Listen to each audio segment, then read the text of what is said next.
Les nazis étaient très intelligents et très éduqués. Et ça fait peur en fait, parce que tu vois, le QI moyen des mecs au tribunal de Nuremberg est quand même beaucoup plus élevé que celui de la population normale. Et donc, avant, on pensait naïvement que plus tu étais intelligent, en gros, on pensait que les nazis étaient cons, quoi. On pensait que c'était des psychopathes, gros, et que c'est pour ça qu'ils faisaient leurs atrocités. Mais en fait, c'est l'inverse. C'est des psychopathes, oui, très intelligents. Et donc, on s'est rendu compte que intelligent voulait pas dire bienveillant. Et que tu peux être très intelligent et être un salopard, mais infini. Et donc, on a commencé à dire, ok, c'est bien de donner des connaissances aux gens, c'est mieux de leur donner, en plus, une certaine base morale de frérot, essaye de pas génocider ton voisin. Ce serait pas mal. Bon, on peut parler de si ça a réussi ou pas, mais donc l'école, l'instruction nationale est devenue l'éducation nationale. Ça n'a pas changé grand-chose, si ce n'est qu'on a commencé à mettre de l'éducation morale et civique. Ce qui remplaçait un peu la propagande de l'époque. C'est-à-dire que vraiment, il y a eu une époque où euh, on t'apprenait l'amour de la patrie à l'école. Est-ce que ça peut aider à faire des guerres basées sur le nationalisme? Un peu. Donc est-ce que c'était une mauvaise idée? Probablement. Mais là, l'éducation morale et civique, outre le fait que c'est communiste, je suis pas sûr de ce qu'on y apprend, quoi. Je suis pas sûr de l'utilité du temps, quoi. Je pense qu'il y a plus efficace, tu vois. Pour le coup, il y a des endroits où c'est bien d'avoir un culte de la performance. Si on pouvait ne pas gâcher des années dans la vie d'un étudiant à mettre des méthodes longues pour apprendre des trucs simples, ça serait pas mal. Par exemple, quand est-ce que tu as appris les divisions? La division, le concept de la division. Perso, je l'ai appris en CM2. Alors, en fait, on a des méthodes d'éducation qui permettent de l'apprendre en CE1. Voilà, il y a des pays où c'est normal de savoir faire des divisions en CE1, voire en CP si t'es chaud. En CP, en France, on apprend à le lire. Voilà, tu vois le problème. Le problème, c'est que c'est pas efficace. Pourquoi c'est pas efficace? Parce que parce que c'est pas un système concurrentiel. Et quand je dis pas un système concurrentiel, j'entends pas ça en mode le problème, c'est qu'il y a pas, c'est que c'est pas que des écoles privées. Le problème, c'est que personne ne remet en question ce qui se passe et que quand quelque chose marche bien, eh ben on le fait pas. Et ça, c'est miraculeux. C'est-à-dire que par exemple, les pays nordiques, dans le classement PISA, qui est quand même un classement qui est censé genre classer les pays en fonction de l'éducation des enfants, genre en quatrième, il me semble, de leur niveau dans leur langue maternelle et en maths, et un autre truc, je crois. Non, je crois que c'est tout. C'est un peu limité, mais tu vois, ça donne une idée, quoi. Dans le classement PISA, les pays nordiques nous explosent. Ils nous atomisent la gueule. Et les pays asiatiques aussi, mais peut-être qu'on veut pas répliquer le modèle des pays asiatiques parce que taux de suicide élevé, tout ça, t'as capté, c'est pas ouf pour la santé mentale. Mais les pays nordiques, ça va, hein. Et le système est chill, et en fait, c'est moins d'heures de cours, et des heures de cours plus efficaces. Et des plus petits groupes, et voilà, ça marche bien, quoi. C'est pas magique, c'est magique, ça marche juste mieux.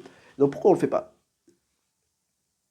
Je sais pas, c'est pas à moi qu'il faut poser la question. J'adorerais être ministre de l'Éducation, hein, et pouvoir juste arriver et faire bon, bah, on fait ça, ça, ça et ça. Surtout que la plupart des réformes ne nécessitent pas de budget. C'est tragique. Voilà, faut juste arrêter d'être con. Ça nécessite zéro budget. Par exemple, on a parlé du rythme circadien. Ok? Cool. On a dit qu'il se décalait et tout.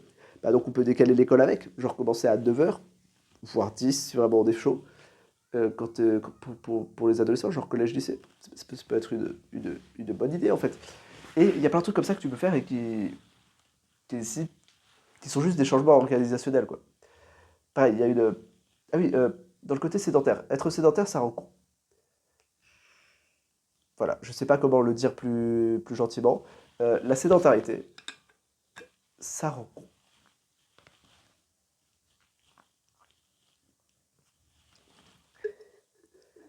Et du coup, par opposé, faire du sport, ça rend plus intelligent. Et on est dans une société sédentaire. Voilà. Alors pourquoi ça rend con? C'est assez basique. En fait, ton cerveau, pour fonctionner, il a besoin d'oxygène. Cool. La capacité à absorber de l'oxygène et à l'utiliser efficacement et à le renvoyer au poste endroit dépend de ton système cardiovasculaire et de ton système respiratoire. Jusque-là, je t'apprends rien. Et ça s'entraîne en faisant du sport, quoi. Et c'est typiquement les deux trucs qui se font le plus sticky quand tu n'en fais pas et quand tu restes au même endroit. Aussi, c'est plus général, mais la neurogénèse, donc la capacité à créer de nouveaux neurones et à remplacer les anciens et à, basiquement, apprendre des trucs, quoi, est vachement favorisée par le mouvement.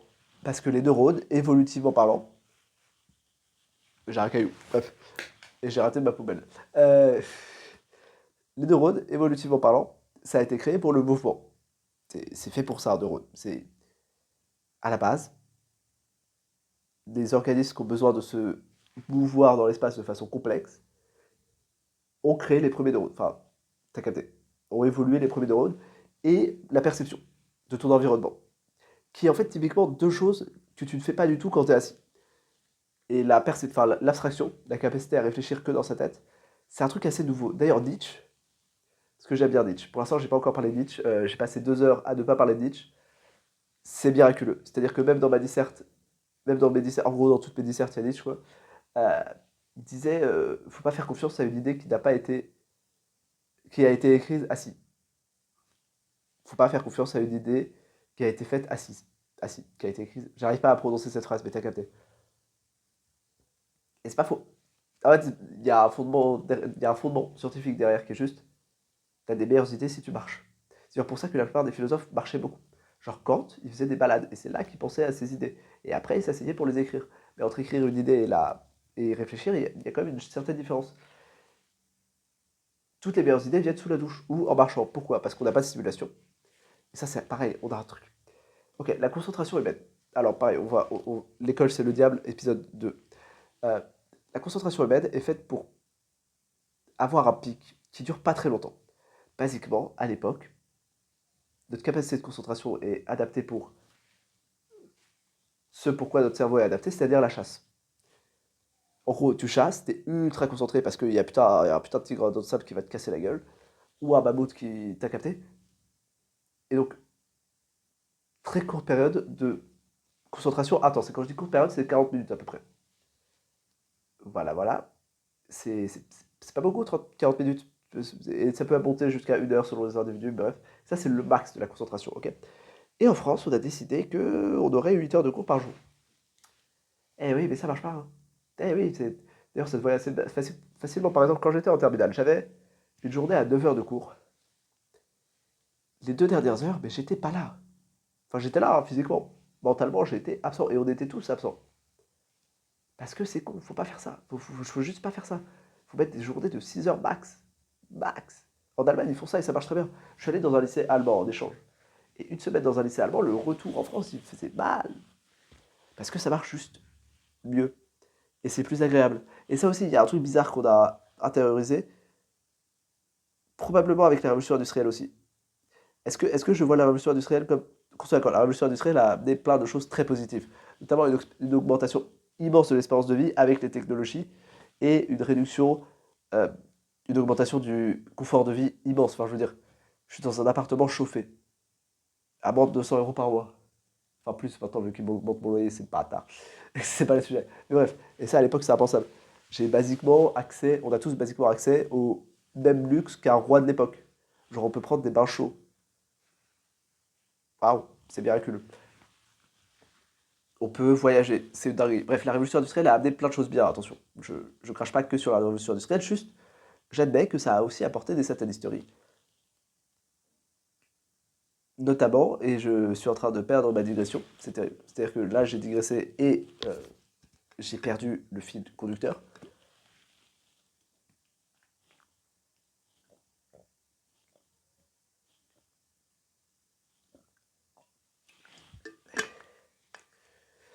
Oui, notamment l'association entre travail et douleur et travail et pénibilité. Ok. Selon toi, est-ce que avant, on va le faire comme ça. Avant, je pensais que les agriculteurs, au Moyen Âge, se tuaient à la tâche au champ. Oui, mais en fait, non. Et pas si. En fait, ils travaillaient pas tant que ça. C'est-à-dire qu'ils travaillaient de longues journées, mais ils travaillaient pas tous les jours. Déjà, tous les jours fériés, et à l'époque, vu qu'on était un pays chrétien, il y avait beaucoup de jours fériés. Mais genre beaucoup. Toutes les fêtes, ils travaillaient pas. L'hiver, ils travaillaient pas. Enfin, ils travaillaient peu. Et donc, en fait, non. Les agriculteurs travaillaient beaucoup moins que... Genre, au Moyen Âge, on travaillait beaucoup moins qu'actuellement. Et c'est un apport de la révolution industrielle. Et en plus, on a fait un truc très bizarre, on a commencé à associer la pénibilité avec à quel point tu travailles. C'est-à-dire que vraiment, si tu kiffes ton travail, bah t'es un branleur, hein. D'ailleurs, se lever tôt, c'est devenu une valeur. La valeur travail, c'est un vrai truc. Enfin, c'est devenu un concept. C'est un concept d'enculé, hein. Parce que la définition du travail change beaucoup. sur les gens. Et je me suis rendu compte de ça quand j'en parlais à mon père. Je parlais à mon père et je disais, bah, pour moi, le travail, c'est comme en physique, parce que bah, j'ai fait de la physique, t'as capté, c'est la force nécessaire pour déplacer un objet A pour aller d'un point A à un point B. C'est basique. Là, je travaille parce que avant que je le fasse, il n'y avait pas de podcast de 12 heures. Après que je le fasse, il y a un podcast de 12 heures. Si je réussis, hein, évidemment. Et donc, il y a eu un effort qui a été fait, qui a changé l'état d'un système. Mais que ce soit agréable ou pas, c'est pas la question.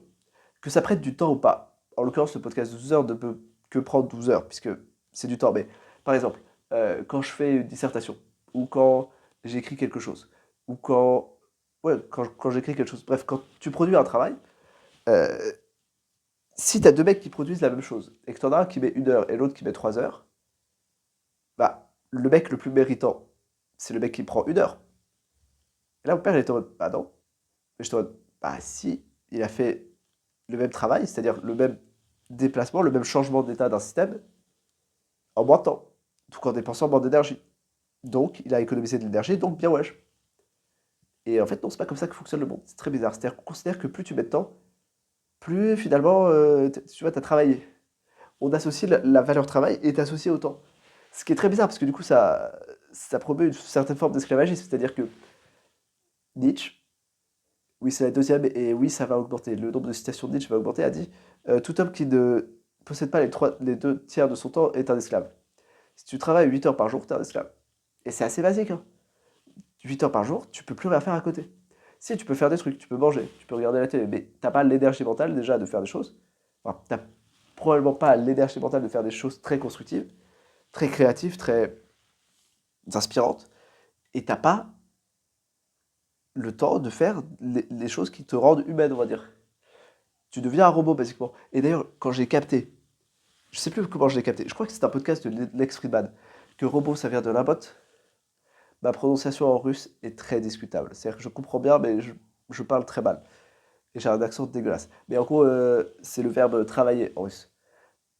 Et robot, ça vient de là, en fait, puisque c'est... Les robots est un, enfin, genre, c'est un concept de science-fiction qui vient de la Russie. Et donc l'idée, c'est un truc qui travaille.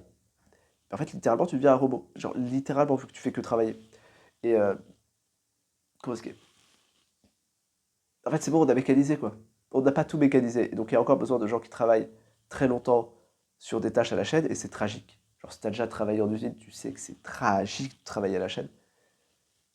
C'est triste, ça tue l'âme, ça tue l'esprit, ça tue tout. Mais c'est bon, enfin, avec l'IA et tout, on commence à s'approcher d'un truc où on peut faire d'autres choses. Mais même avec le développement actuel qu'on a en termes de mode de vie, on peut s'éloigner du travail, hein. On n'est pas obligé de travailler 8 heures par jour. Et donc l'école, n'étant pas adaptée, ne s'adaptant jamais, restant la même chose, et rester sur le modèle industriel où tu as besoin de travailler 8 heures par jour. C'est d'ailleurs pour ça qu'il y a des sonneries. C'est comme dans les usines à l'époque. Quand j'ai capté ça, j'étais en mode, ah les bâtards, ah les bâtards. Les notes, parlons-en, parlons-en. Euh, enfin, faut pas en fait, enfin voilà, j'ai pas grand-chose d'autre à dire en fait. C'est-à-dire que, pour apprendre, admettons que l'objectif de l'école, ce soit d'enseigner des choses aux gens. Je sais pas si c'est l'objectif, mais admettons que ce soit ça.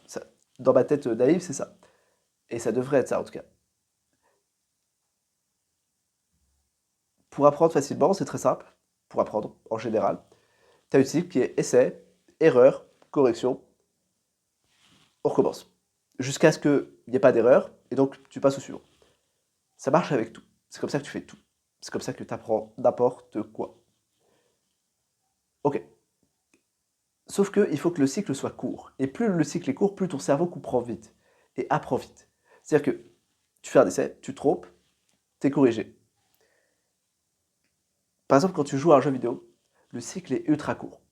C'est basique. Tu essaies un truc, tu te foires, tu perds des points de vie. Le cycle dure genre 1 seconde max. Avec l'école, le cycle dure 2 semaines. 1 semaine pour les bons profs, voire quelques mois pour les profs les plus fainéants ou surchargés, je sais pas. Tu n'apprends pas, qu'on soit d'accord. Genre, si tu fais un contrôle, que tu te plantes, et que la correction vient 2 semaines après, ton cerveau a oublié ce que c'était l'erreur. Il a oublié pourquoi il a fait l'erreur. Littéralement, un contrôle, ça devrait être, enfin genre, Pour apprendre facilement, ce qui devrait être fait, c'est une réponse, une question, la correction de la question directement après. Mais genre juste après. Pour que ton cerveau, en fait, il faut que ton cerveau comprenne pourquoi il a fait l'erreur, pour qu'il la refasse plus. C'est assez basique. Je dis des choses assez basiques, je sais. Mais visiblement, aucun ministre de l'Éducation nationale n'en a entendu parler. C'est triste. C'est triste, c'est triste. Pareil, les notes. Comment est-ce que...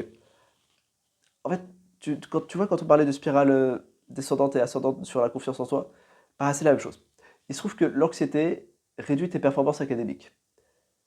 Ok. Le stress. Oh, il va falloir parler de stress. Bon, le stress, c'est du cortisol. C'est assez basique. Et de l'adrénaline. L'adrénaline, c'est ce qui fait que tu es concentré. C'est ce qui fait que tu vois un serpent, d'un coup, ton cerveau, il est en mode. Tu vois, t'as les pupilles qui s'écartent, tu vois mieux. Euh, voilà. Le stress, c'est la réponse à un danger. Et donc, forcément, c'est accompagné d'adrénaline. Ça, c'est un mécanisme qui est fait pour te faire survivre. Et donc, ça réduit ta condition. En gros, ça réduit ton intelligence.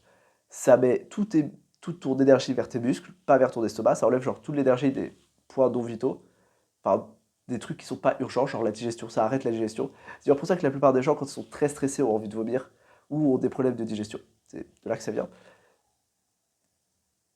Et ouais, ça rend con quoi. Enfin, ça augmente ton rythme cardiaque évidemment pour que tu puisses fuir quoi. Ou te battre, l'un des deux. Et ça augmente l'énergie qui va dans tes muscles. Sauf que c'est pas exactement un réflexe adapté dans une société moderne où on a généralement pas besoin de courir ou de se battre, mais généralement de réfléchir. Voilà, si t'es stressé, c'est que t'as une feuille de papier en face de toi et qu'il y a un sujet de philo dessus et que tu captes rien au sujet de philo. Et être plus stressé à propos du sujet de philo réduit tes performances cognitives, ce qui fait que bah, tu vas foirer. Et donc tu vois le cercle vicieux arriver ou pas? Plus t'as des mauvaises notes, plus t'es stressé quand tu fais un contrôle, et donc plus t'as tes mauvaises notes. À l'inverse, plus t'as des bonnes notes, moins t'es stressé, plus t'as des bonnes notes. Alors attention, quand je dis moins t'es stressé, le stress et performance, c'est une courbe en U. C'est-à-dire que t'as le stress, la performance. Si t'es pas stressé du tout, c'est pas fou. Si t'arrives en mode bas les couilles, forcément tu vas pas avoir de bons résultats. Si t'es un peu stressé, c'est très bien. Plus t'es stressé, et après plus t'es stressé, plus ça descend.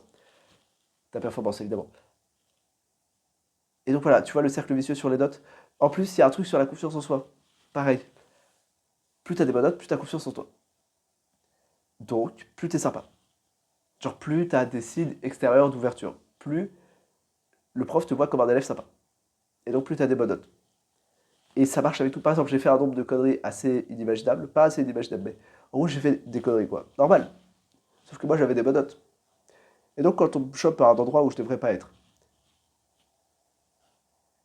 et bah, on s'en fout. On laisse passer. Ce qui fait que du coup, personne ne retient que j'ai fait des conneries. Puisque j'ai jamais été puni pour aucune connerie. Et vu qu'on fait pas de conneries, bah, instinctivement, on voit comme un élève sérieux. Donc, j'ai des bonnes notes. Tu vois le cercle vicieux là qui arrive? Il y en a plein des cercles vicieux comme ça avec les cours. Et il y a une expérience. Ok, ça va être un problème.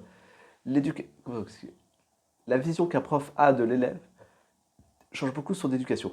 Et l'expérience est traumatisante. Je ne sais pas si elle a été répliquée. Elle est tellement traumatisante que je devrais regarder si elle a été répliquée et si elle est toujours valable ou si on a trouvé qu'en fait il y avait des biais méthodologiques. J'espère qu'il y a des biais méthodologiques, sinon c'est flippant. Je crois que j'en aurais entendu parler. Non, non, donc elle doit être valable. Je ne sais pas si elle est valable. J'espère qu'elle est valable. En fait, j'espère qu'elle n'est pas valable, mais je crois qu'elle est valable. Ce qui est triste. C'est triste, c'est traumatisant. Vraiment, quand j'ai vu ça. Ok. On donne une classe à un prof, et on lui dit, bah, c'est une classe de surdoués. Ils sont tous trop forts, ils sont tous genre 18 de moyenne. J'abuse un peu, en fait, on leur dit, ils sont tous genre 16 de moyenne. Ok. À la fin d'année, des mecs ont 16 de moyenne. Devine le twist, devine le retournement de situation. C'est pas une classe de surdoués, c'est une classe normale. Et ils avaient tous, enfin, la moyenne de la classe était à 10, quoi. Juste la vision que le prof avait d'eux les a rendus meilleurs. Et c'est pas que le prof avait un biais où il les a mieux notés, parce qu'on l'a fait noter les évaluations par d'autres mecs qui connaissaient pas la classe. Et ils avaient une moyenne de 16.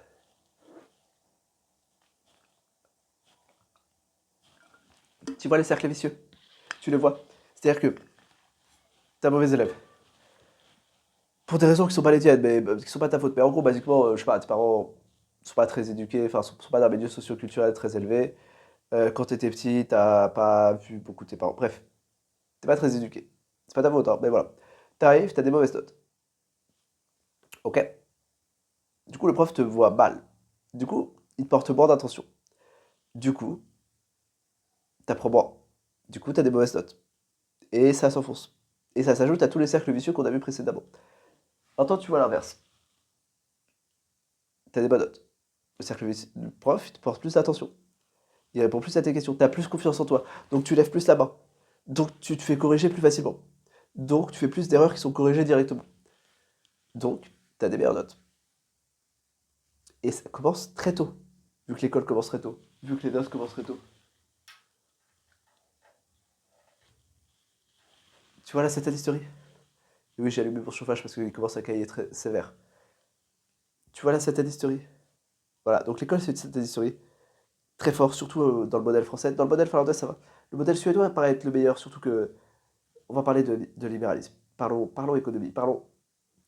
Allons dans la controverse. Euh, Nietzsche, j'en ai marre de citer Nietzsche.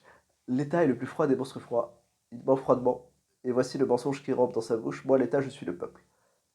Basiquement, l'État, c'est le diable. Selon moi, après, ça se discute. Mais j'aime vraiment bien le fait que l'État est un monstre froid. C'est-à-dire que si c'est pas direct, si c'est pas de la démocratie directe, si tu peux pas aller mettre une claque au mec qui a voté une loi, en fait, le mec qui a voté une loi, il a aucune raison de voter une loi qui est bien pour toi. C'est quelque chose qu'on voit avec la gestion de l'argent. On a fait plein d'études ok, dans un truc qui s'appelle la théorie des jeux. La théorie des jeux, c'est fantastique. C'est en gros comment les règles d'un jeu influencent les comportements individuels d'un joueur. C'est-à-dire qu'il y a des jeux qui rendent tout le monde égoïste. Et il y a des jeux qui rendent tout le monde altruiste. Entre guillemets, t'as capté, je crois pas que l'égoïsme et l'altruisme existent, mais t'as des jeux qui promeuvent, oui, des comportements bénéfiques pour la communauté, et t'as des jeux qui promeuvent des comportements nocifs pour la communauté. Et c'est la théorie des jeux, c'est l'étude de l'impact des règles du jeu sur le comportement humain. Le truc le plus connu, en théorie des jeux, c'est le dilemme du prisonnier. En gros, t'as deux mecs, ils ont pas le droit de parler. Ils ont le choix entre coopérer et trahir. S'ils coopèrent, les deux, ils gagnent 3 pièces d'or. On va dire en pièces d'or. S'il y en a un qui trahit, mais l'autre qui coopère, celui qui trahit gagne 5 pièces d'or. Celui qui coopère perd une pièce d'or. Si les deux trahissent, ils perdent tous les deux une pièce d'or. Le choix le plus logique d'un point de vue communauté, c'est de coopérer. Le choix le plus logique d'un point de vue individuel, c'est de trahir. Parce que tu sais pas si l'autre va trahir ou pas. Mais s'il coopère et que tu trahis, non, s'il coopère et que tu trahis, tu gagnes. Si vous trahissez tous les deux, vous perdez, mais pas tant que ça. Si lui, lui trahit et que toi tu coopères, t'as perdu. Beaucoup. Donc le choix individuel le plus logique, c'est de trahir. Mais le choix collectif le plus logique, c'est de collaborer. Voilà, c'est le truc le plus que tu peux aller regarder. Il y a plein. C'est un podcast de 12 heures, j'ai le temps d'expliquer. En gros, on a fait un jour à. On peut faire plein de simulations. Parce qu'en gros, tu fais des rondes. Genre, l'idée, c'est d'en faire plusieurs. D'affilée avec la même personne. Mais t'as pas le droit de lui parler, hein. Juste, tu vois ce qu'il a fait au tour précédent, du coup. Et au tour d'avant. Donc, il y a un jour, il y a un chercheur en théorie des jeux qui a eu l'idée, qui a dit les mecs, on va demander aux gens de soumettre des algorithmes de, de personnalité. Donc, par exemple, t'as un mec, c'est le méchant. Il trahit tout le temps, 100% du temps. T'as un mec, c'est le gentil. Il fait l'inverse. Il coopère 100% du temps. T'as un mec, il est réciprocal. Je sais pas comment on dit. En gros, réciprocité absolue. Le premier tour, il coopère. Et tous les autres tours, il copie ce que le mec a fait le tour d'avant. C'est-à-dire que si le mec, le tour d'avant, a coopéré, bah, il coopère. Si le mec a trahi, il trahit. Et il fait ça tous les tours. T'as des comportements plus compliqués, je vais pas tous les expliquer, mais en gros, c'est ça. Et donc, tu les mets en concurrence les uns les autres. Tu les fais jouer les uns contre les autres sur des rounds de 10. Et tu regardes à la fin qui a le plus de pièces d'or. Et donc, les mecs se sont dit, ok, c'est lequel? Et la plupart ont été soumis par des psychologues, sauf le, un comportement qui avait été soumis par un mathématicien. Et qui est le comportement basique, quoi. Enfin, c'est-à-dire que c'est juste la réciprocité. Tu, tu fais ce que l'autre a fait au dernier tour. Et tu coopères le premier tour. Et c'est lui qui s'en est sorti le mieux. Voilà, c'est ultra connu.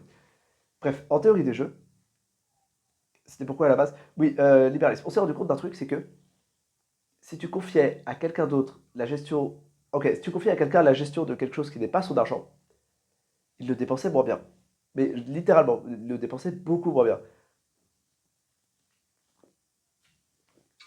Ok, maintenant tu regardes ce que fait l'État. Tu regardes ce que c'est le concept des impôts. C'est de confier ton argent à quelqu'un, et c'est pas son argent.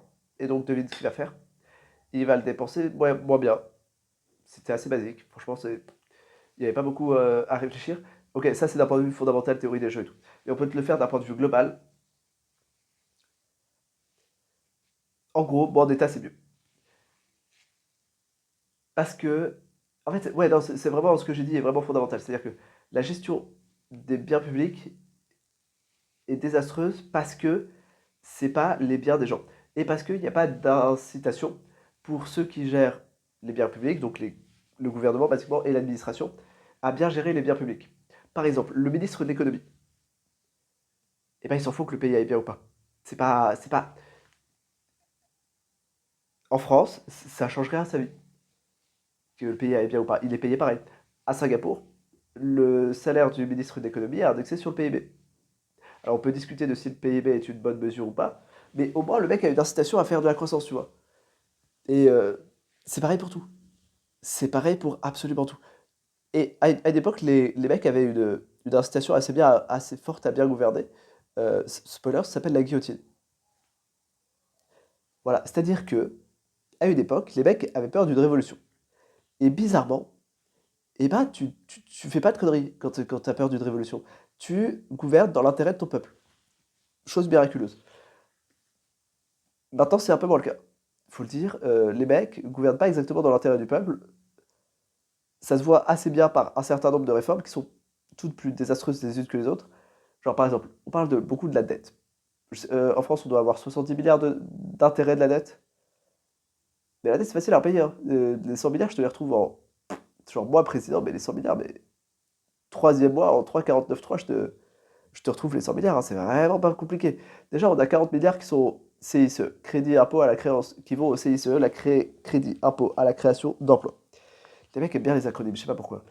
Ok, c'est quoi le CICE? C'est en gros, on donne de la thune. En fait, on ne récupère pas des impôts de certaines sociétés pour qu'ils créent plus d'emplois. Tu te dis, c'est cool. Maintenant, on regarde l'impact du CICE. Je sais plus combien d'emplois créés, mais pas assez. Tellement pas assez qu'en fait, si on avait payé nous-mêmes les mecs, avec l'argent économisé du crédit impôt recherche, on aurait créé plus d'emplois. Voilà, faut pas chercher. Faut pas chercher, les mecs sont des génies, il n'y a pas à dire. Euh, bon, tu peux gratter un peu d'argent sur les privilèges de certains hauts fonctionnaires. Par exemple, il y a des hauts fonctionnaires qui ont plusieurs retraites. C'est miraculeux. Tu te souviens peut-être, mais avant les Gilets jaunes, il y avait déjà le projet de réforme des retraites et il était porté par un mec qui gagnait 400 000 euros par an. Et j'ai pas de mal avec le fait que quelqu'un gagne 400 000 euros par an s'il produit 400 000 euros par an.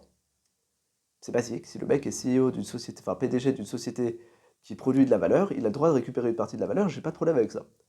Je suis pas communiste. Par contre, le mec est haut fonctionnaire et siégeait à des commissions. Je suis pas sûr qu'il produise 400 000 euros par an. Et je suis tellement pas sûr qu'en fait, comment est-ce que c'est mon argent en fait. Bon, c'est le tien aussi, hein, qu'on soit d'accord. Et c'est celui de tes parents, et c'est celui de tes proches. Bref, c'est celui de un peu tout le monde.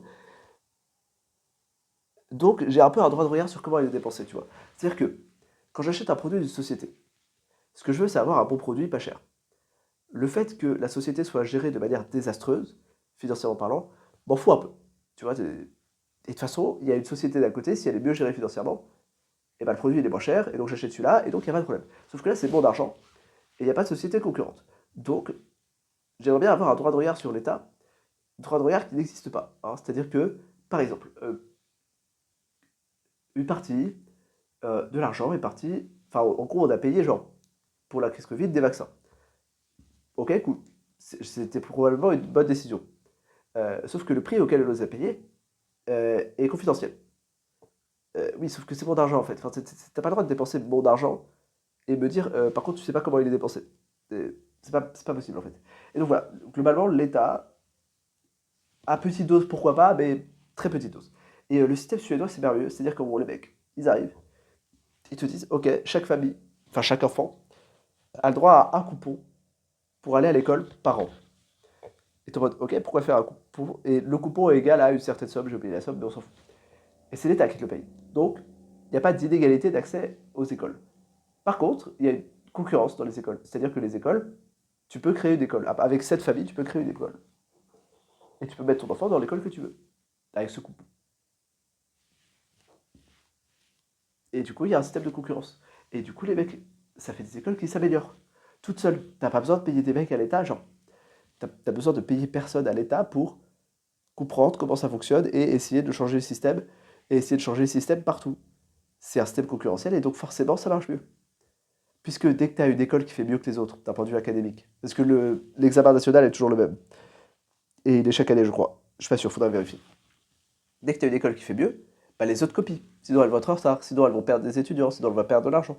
Tu vois, genre, des incitations. Actuellement, le ministre de l'économie, le ministre de l'éducation, il s'en fout si le classement PISA, si on pèse dans le classement PISA ou si les mecs sont cons en sortant de l'école. Il en a rien à foutre. Les directeurs d'école, pareil, ça leur change pas grand-chose en fait, si l'école va bien ou pas.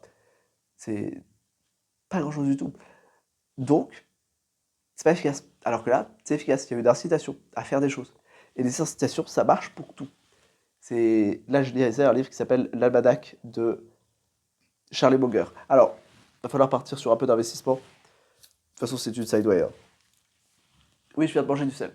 Parce que je suis en train de jeûner. Et donc, il faut du sodium pour mes putains de neurones. Sinon, ils vont pas survivre. Du coup, je mange du sel. C'est pas grave. Je l'ai probablement déjà dit. C'est pas grave. Bref, l'almanach de Charlie Munger. Alors, Charlie Munger était l'associé de Warren Buffett. Il est mort il y a pas longtemps, paix à son âme. Les deux sont les cofondeurs de Berkshire Society, Berkshire LTD, Berkshire Investissement, bref, Berkshire quelque chose, qui était une société d'investissement qui est pour l'instant la société d'investissement qui s'en sort le mieux. Donc les mecs ont deux, trois trucs à dire sur la vie en général. Et Charlie Munger, dans son almanach, il dit regardez où sont les incitations. Regardez qu'est-ce qui pousse quelqu'un à faire quelque chose. Et tu comprends tous les comportements enfin tous les comportements, tu comprends un maximum de comportements en disant ok, qu'est-ce qui pousse quelqu'un à faire quelque chose? Quelles sont ses incitations? Par exemple, l'inefficacité dans l'administration. Genre là, on est le 4 janvier, j'ai toujours pas reçu ma bourse. Pour deux bâtards. Pourquoi? Non, plus généralement. Personne ne considère que l'administration française est efficace. C'est fou ça, c'est personne. J'ai eu, je dirais, les meilleures expériences dans mes connaissances avec l'administration française, mais c'est toujours pas fou quoi. C'est lent, ça marche pas. Pourquoi? Parce que il n'y a pas d'incitation à ce que ce soit rapide. Pourquoi ce serait rapide? Pourquoi les mecs feraient un truc qui est mieux?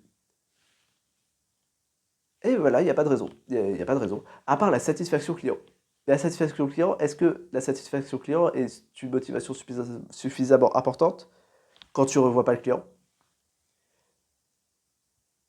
Et quand le coût, et quand le fait d'aller, enfin, de faire des choses efficaces pour augmenter la satisfaction client te mettrait en marge de tes collègues et demanderait beaucoup d'efforts. Tu vois, tu fais la balance et tu te rends bien compte que même si moi j'étais à l'administration, je serais pas efficace non plus. C'est une question d'incitation. Le travail à la tâche.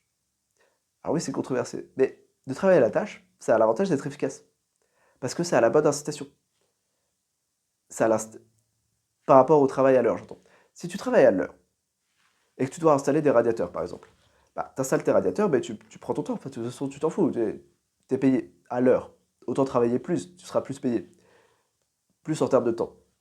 Si tu travailles à la tâche, bah, les radiateurs sont installés plus vite. Par contre, l'incitation vicieuse derrière ça, c'est que si tu travailles à la tâche, tu as intérêt à installer les radiateurs vite fait, et donc à mal les installer. Et donc ça fait des systèmes plus fragiles à la fin. Tu vois, il y a une contrebalance, mais quelles sont les incitations? Et plus, et on en a parlé au début, plus une motivation est loin dans le temps, moins elle compte comme une incitation. Ta balance des incitations, on va dire. Par exemple, pourquoi je fais ce podcast de 12 heures?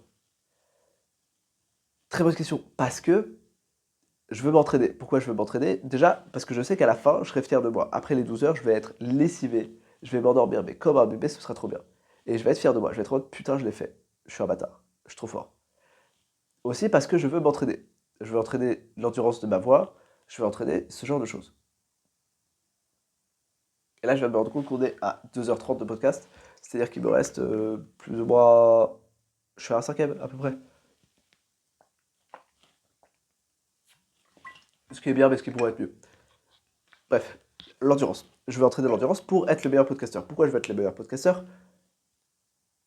Parce que c'est ce que j'ai envie de faire dans la vie. Parce que probablement c'est aligné avec mes valeurs profondes, on va dire. Je suis très curieux de nature. J'ai très envie d'être libre. Et podcasteur, c'est quand même bien la liberté, quoi. Et j'aime bien parler aux gens. Donc ça fait trois trucs qui s'alignent vers podcaster. Donc j'ai des incitations. Mais si j'avais pas ça, bah, je l'aurais pas fait. C'est basique.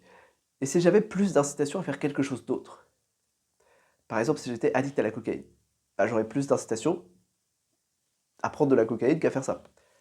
Et donc tu peux regarder tous tes comportements en mode qu'est-ce qui m'incite à faire ça, qu'est-ce qui m'incite à faire ça, qu'est-ce qui gagne. Et en fait, tant que tu ne changes pas tes incitations, tu peux pas changer ta... tu peux pas changer tes comportements au long terme. Et c'est un truc parce que la discipline, c'est bien. Voilà, la discipline, ça marche dans une certaine limite. C'est-à-dire que ça marche qu'un certain temps, assez de temps généralement pour te rendre compte que en fait la vie est mieux sans le comportement que tu as arrêté. C'est-à-dire que quand tu es dans certains comportements, par exemple les addictions,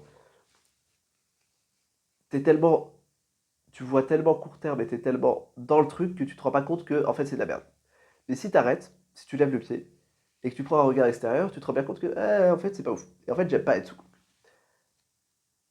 Donc la discipline ça sert à arrêter assez de temps pour te rendre compte de ce qui compte vraiment.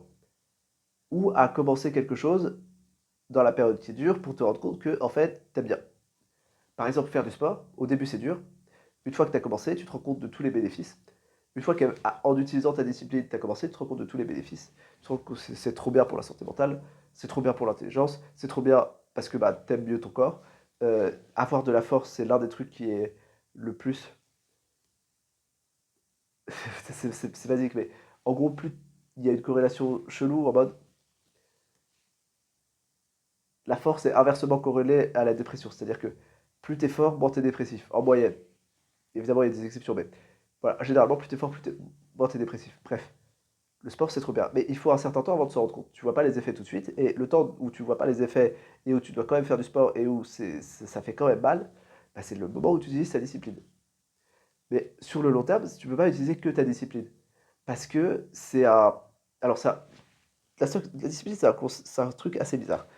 En anglais, ils appellent ça willpower. On a plein d'études sur comment ça marche en général. On a l'étude du marshmallow qui est ultra connue. C'est la plus connue. Et on l'a répliqué.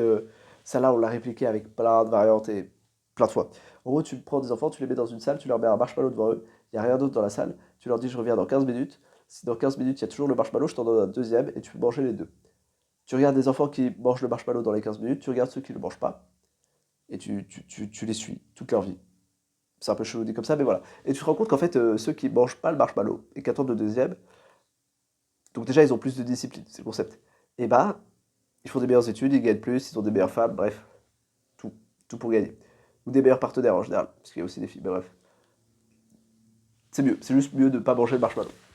Et en fait, c'est un truc plus profond, c'est à quel point tu es capable de délayer ta gratification. À quel point les incitations long terme, par rapport aux incitations court terme, à quel point ton cerveau euh, discompte le temps. J'arrive plus à parler, c'est fou, ça. J'arrive même plus à réfléchir. Et alors qu'on est que à 2h35, c'est fou.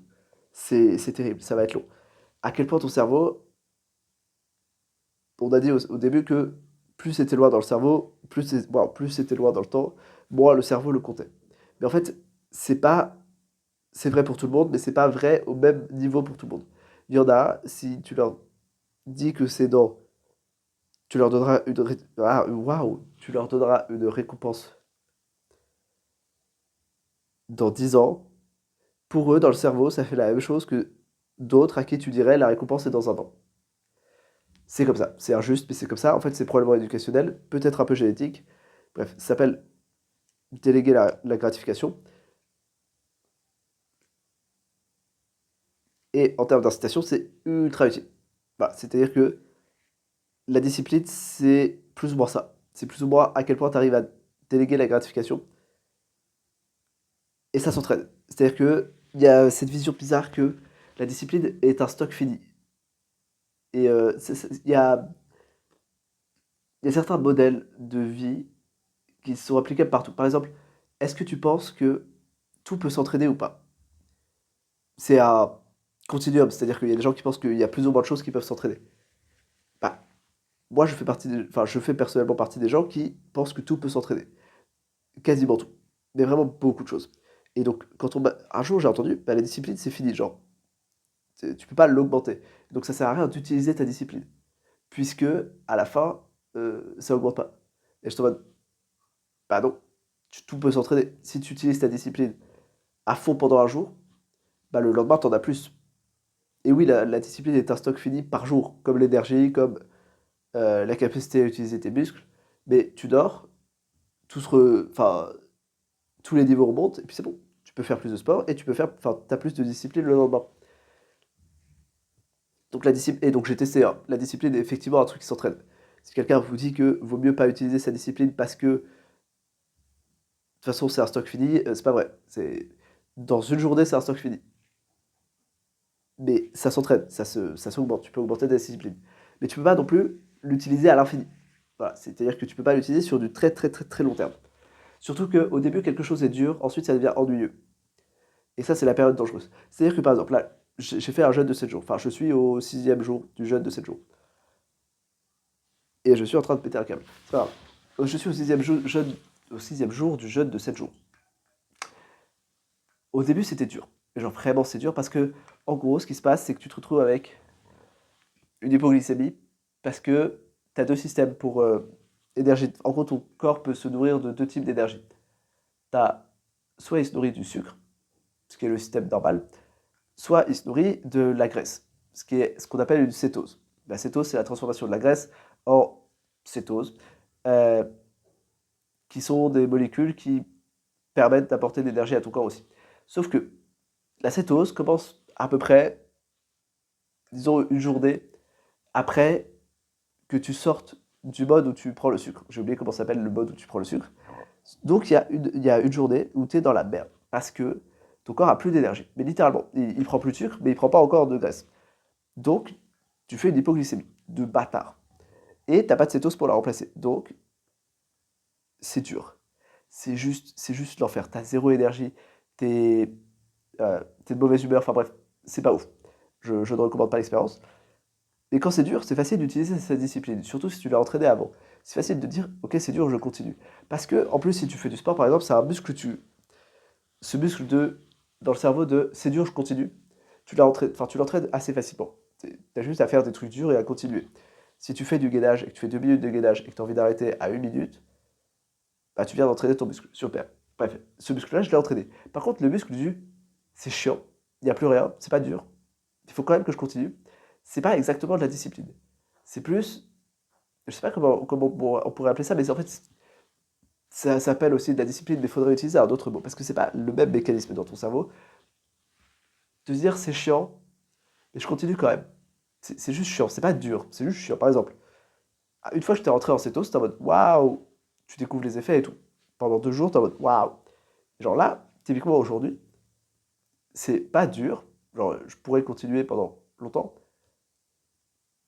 C'est juste ennuyeux. Pourquoi ne pas manger? Enfin, je pourrais manger, ça changerait rien. J'ai passé la phase difficile, c'est juste ennuyeux, je pourrais manger. Et c'est pas exactement de la discipline de faire ça. C'est un autre muscle. Et bref, une fois que tu as passé cette phase, du coup, de c'est dur, j'utilise ma discipline, et que ça devient juste ennuyeux et que tu t'es prouvé à toi-même que tu avais la discipline de ne pas le faire, et ben tu peux. Je sais pas encore si tu peux entraîner ça et utiliser encore plus ta discipline, mais bref, au bout d'un moment, ta discipline foire, et donc il faut regarder juste les incitations que tu as. Par exemple, l'incitation que tu as à ne pas regarder YouTube versus l'incitation que tu as à regarder YouTube.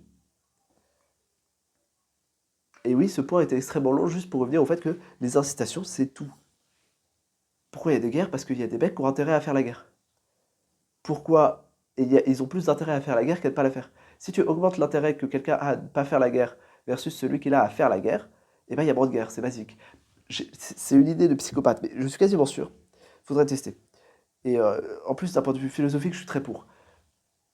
Que pour ratifier une guerre, c'est-à-dire pour signer l'acte de déclaration de guerre, il faudrait forcer le président, enfin, ou le mec qui signe l'acte, je sais pas qui c'est, enfin, s'il y a aussi le Parlement et tout, bref, il faudrait signer le signataire principal de l'acte, donc probablement le président, à tuer quelqu'un. Voilà, c'est violent. Et quelqu'un un militaire du pays avec lequel on va faire la guerre. Pourquoi? Parce que ça l'inciterait, il aurait une incitation de fou à ne pas faire la guerre. Alors qu'actuellement, c'était, je sais plus qui a dit ça, faudrait que je retrouve l'auteur, mais euh, ceux qui font la guerre ne sont pas ceux qui la commandent.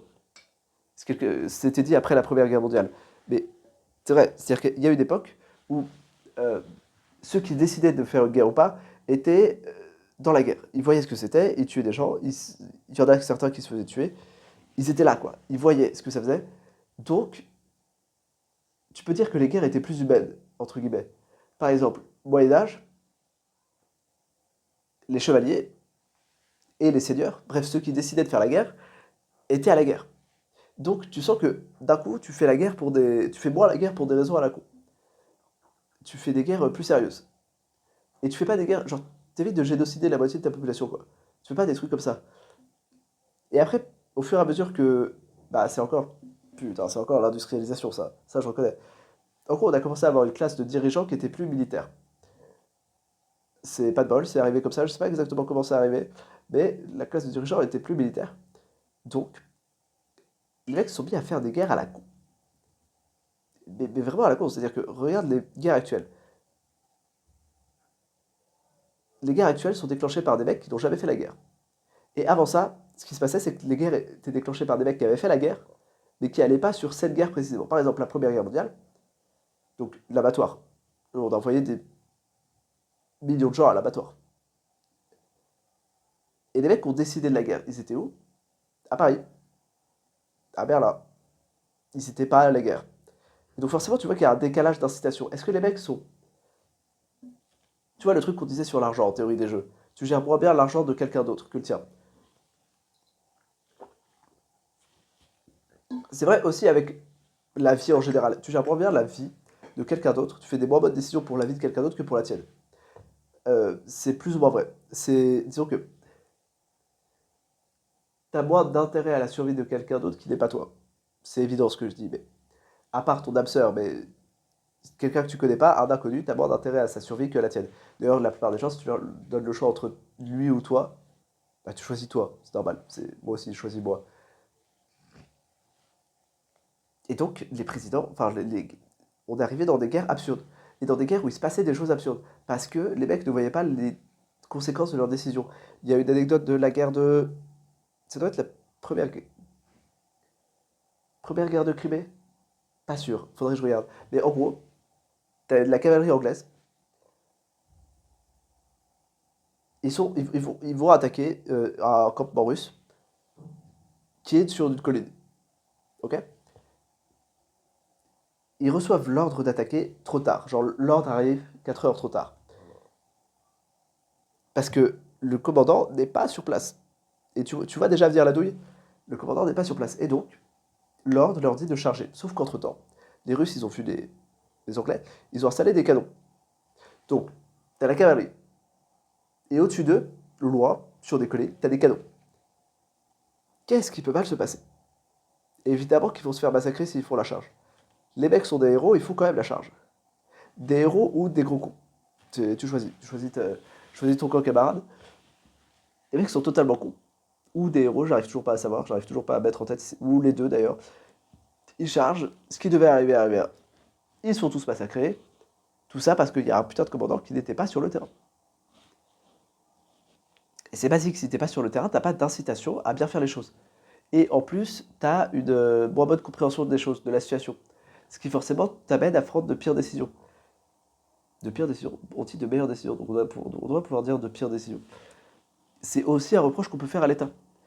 C'est-à-dire que l'État actuel est ultra centralisé à Paris, ce qui fait que personne ne comprend comment la vie fonctionne en fait. C'est-à-dire que il y a un décalage de fou entre les gens qui prennent des décisions et les gens sur qui s'appliquent les décisions. Moi, j'ai une petite proposition à faire. Après, proposition acceptée ou pas, hein. Tu prends le salaire médian en France, et tu payes tous les politiques avec ça. Voilà, au salaire médian. Et d'un coup, tu vas voir que ils vont avoir euh, un petit intérêt à ce que le niveau de vie augmente. Je vous dis ça, je dis rien. Il y avait aussi une idée pour éviter les guerres, en termes d'incitation, en termes d'alignement d'intérêt, on va dire, qui est de forcer tous les enfants des gens qui signent la guerre, qui ratifient le traité de guerre, à conscription obligatoire pour tous les enfants des gens qui font la conscription. Ou pour au moins, des gens qui signent qui ratifient le traité de guerre, ou pour au moins un membre de leur famille proche. D'un coup, tu vas voir qu'il y a moins de guerre. C'est bizarre. C'est bizarre. Bizarre. Il y a plein d'incitations comme ça qui ne fonctionnent pas. Ce qui, du coup, amène à quelque chose de plutôt individualiste. C'est-à-dire que finalement, qui de mieux pour décider de ta vie que toi? Ce qui amène à un courant philosophique qui est plus général, qui s'appelle le libertarisme. Alors, le libertarisme, c'est basique. Est-ce que ça augmente la liberté individuelle ou est-ce que ça la réduit? Si ça l'augmente, c'est oui, on le fait. Si ça la réduit, on ne fait pas. Par exemple, légalisation du cannabis, oui. Installation de plus de centres de soins aux addictions, oui. Parce que l'addiction, ça réduit ta liberté individuelle. Mais le fait de devenir addict ou pas, ça, c'est un choix libre. Tu vois la douille? C'est des questions.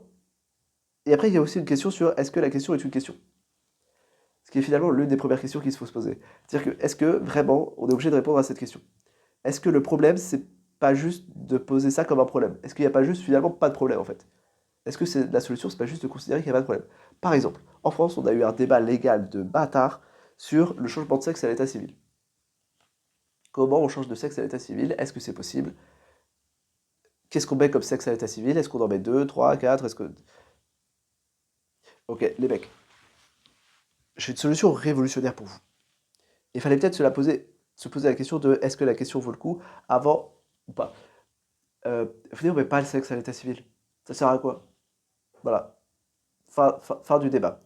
Est-ce qu'il faut autoriser le changement de sexe à l'état civil? Non, il ne faut pas mettre de sexe à l'état civil. Voilà, je propose des solutions, hein. Et on va me dire, oui, mais il y a des problèmes. Il y a quoi comme problème? Il n'y a pas de problème. C'est assez basique, hein. Il y a zéro problème. Ça ne change rien à la vie de tout le monde. L'état civil, c'est fait pour t'identifier. C'est fait pour que si tu fasses un crime ou si tu payes pas tes impôts, on puisse te retrouver. Ok, donc il faut ta gueule, il faut ta photo. Ta taille, c'est sympa, parce que du coup, même juste avec la photo, si tu fais 2 mètres ou 1 mètre, c'est pas la même chose. Ton nom de famille, ton adresse éventuellement. C'est tout. Il y a besoin de rien d'autre. Le sexe, ça ne sert à rien. Pareil, le mariage homosexuel. Donc, si tu es libertaire, tu dis oui. Il n'y a pas de question. Ça augmente la liberté individuelle? Oui, cool, on le paie. Mais en fait, tu dis oui si on te pose la question comme ça. Mais la vraie question, c'est est-ce que le mariage civil, c'est une bonne idée? Est-ce que ça augmente ta liberté individuelle de pouvoir te marier à l'église et que le maire puisse te déclarer marié à femme? Non. Ça augmente ta liberté individuelle dans la mesure où tu peux faire un contrat de mariage et où tu peux choisir des termes légaux pour ton mariage. Oui, sauf que tu peux avoir le contrat de mariage sans le mariage, sans la cérémonie qui va autour. Et donc en fait, est-ce que le mariage civil devrait exister? Bah non. Voilà. Et les gens devraient pouvoir faire des contrats de mariage avec qui ils veulent. Enfin, donc est-ce que le mariage homosexuel contre? Parce que mariage hétérosexuel contre aussi, hein. Pas à l'état civil en tout cas. Mec, qu'est-ce que vous foutez? Ça sert à rien, c'est pas le rôle de l'État. Et alors en France, il se trouve qu'on a une tradition très peu libertaire. Puisque quand on a bouté l'Église hors de France, on va dire, on l'a un peu remplacée. La République est un peu une nouvelle religion. En tout cas, dans les symboles et dans l'attitude, est devenue une sorte de nouvelle religion. C'est-à-dire que déjà, la République avec un R majuscule. Tiens, tiens, tiens. Ce genre de choses. Le fait de mettre des symboles républicains partout. Le fait d'être très attaché au fait que ce soit une république et de ne pas considérer que c'est juste un mode de gouvernement comme un autre, tu vois. C'est quasi religieux. Et il y a un truc, il y a eu quelque chose sur la sacralisation de la loi à un moment. C'est-à-dire que on a considéré que la loi était sacrée. Que vu que c'était l'émanation du peuple, c'était sacré. Tu pouvais pas remettre en question la loi. C'est d'ailleurs pour ça que longtemps on n'a pas eu de contrôle de constitutionnalité. Il va falloir faire du droit, c'est assez basique. T'as la Constitution qui est tout en haut, c'est la norme suprême. C'est-à-dire que tout ce qui est en dessous ne peut pas contredire la Constitution. Ensuite, tu as les traités internationaux, ensuite, tu as la loi. C'est-à-dire que une loi ne peut pas contredire un traité international ne peut pas contredire la Constitution, une loi ne peut pas contredire la Constitution. À une époque, on considérait que, oui, c'est vrai, mais en fait, vu que la loi est l'émanation du peuple, elle est sacrée, et donc, rien ne peut la contredire. Donc en fait, oui, il y a une Constitution, mais elle ne sert pas à grand-chose. Voilà, 1790, on a fait ça, on a fait une Constitution, qu'on appelle la Constitution de l'an 2, qui ne sert à rien. C'est-à-dire qu'on a mis des trucs très jolis dedans pour ne jamais les appliquer. Et il y avait des lois qui étaient expressément contre la Constitution, genre la Constitution dit A, la loi dit pas A, l'inverse de A barre, et ça passait quand même parce qu'on considère que la loi était sacrée. Bref, il y a eu un truc de remplacement de la religion, en France en tout cas, qui fait que, pareil, il y a un truc de où l'État a toujours été très présent en France. Au moins à partir du XIVe siècle, voire avant. XIIIe siècle. À partir du XIVe siècle, ouais, vraiment, l'État est très présent en France. Donc c'est une tradition qui est longuement instituée. Peut-être que le libertarisme ne fonctionne pas en France. Et ça, c'est un truc que j'ai capté il n'y a pas longtemps. J'ai capté que les idées politiques, surtout les miennes en fait, étaient très personnelles. Tu vois, ouais, ça paraît bizarre dit comme ça, parce que t'es en mode, bah oui, les idées politiques sont personnelles. Non, mais c'est-à-dire que je pensais qu'il y avait objectivement des idées qui étaient. Que en utilisant ta raison, je le faisais d'un point de vue humaniste, tu vois, en utilisant ta raison, tu examinais les idées politiques et tu arrivais à des conclusions logiques sur laquelle permettaient au mieux à la société de fonctionner. C'est-à-dire ce que j'ai fait, je suis passé par plein de courants politiques et tout. Mais en fait, non, puisque tout revient à Camus, la seule question philosophique importante, c'est le suicide. C'est quoi le sens de la vie? Et en fait, ta politique, ta vision politique, est... découle de la vision que tu as du sens de la vie. Par exemple, je considère que le sens de la vie est individuel. C'est-à-dire que j'ai un sens à ma vie, tu vois. Je pourrais ne pas en avoir, tu as le droit de pas en avoir, et tu as le droit d'en avoir un qui est totalement différent du mien. De ce point de vue-là, c'est mieux si l'État nous laisse faire ce qu'on veut, puisque ça permet à chacun d'accomplir son sens de la vie sans avoir de jugement moral à donner sur le sens de la vie des autres. Si tu considères que ton sens de la vie, peu importe lequel, est général, et que les autres sont dans l'erreur de ne pas avoir le même sens de la vie que toi. Par exemple, si tu es religieux et que tu penses que le sens de la vie c'est d'aller au paradis et de satisfaire Dieu, bah tu veux une théocratie. Tu veux un état où le sens de la vie de tout le monde c'est de faire ça. Si ton but c'est le bonheur et que tu considères que c'est le seul sens de la vie que tu ne dis pas que certaines personnes peuvent ne pas avoir pour but dans la vie le bonheur, tu veux un état qui favorise le bonheur individuel et tu deviens utilitariste. L'utilitarisme, va falloir expliquer quand même. C'est une doctrine philosophique de Bentham. Non, Bentham, c'est nominalisme. Si, Bentham. Bref, je crois. Je suis pas sûr, j'ai un doute. Bref, qui dit en gros le plus grand bonheur pour le plus grand nombre de personnes. Ça mesure les décisions en fonction de leur utilité. C'est le problème. Comment on appelle ça? Le trolley problem. Je sais pas comment on appelle ça en français. Le problème du wagon. Tu connais forcément. En gros, tu as un wagon, il est sur des rails. euh, il s'en va pour tuer 5 personnes, mais tu as un levier qui peut le faire dérailler. S'il déraille, il va tuer une seule personne. Tu tires le levier ou pas? 99% des gens tirent le levier, c'est normal. Et c'est une vision utilitariste des choses, c'est vaut mieux tuer une personne que d'en tuer 5. Basique. Sauf que la vision utilitariste a certaines limites, la plupart étant qu'en fait on a une morale plus intrinsèque. Par exemple, si je te dis, ok, tu peux sauver 5 personnes, mais tu dois tuer une personne, au pistolet, de ta main propre, tu le fais ou pas?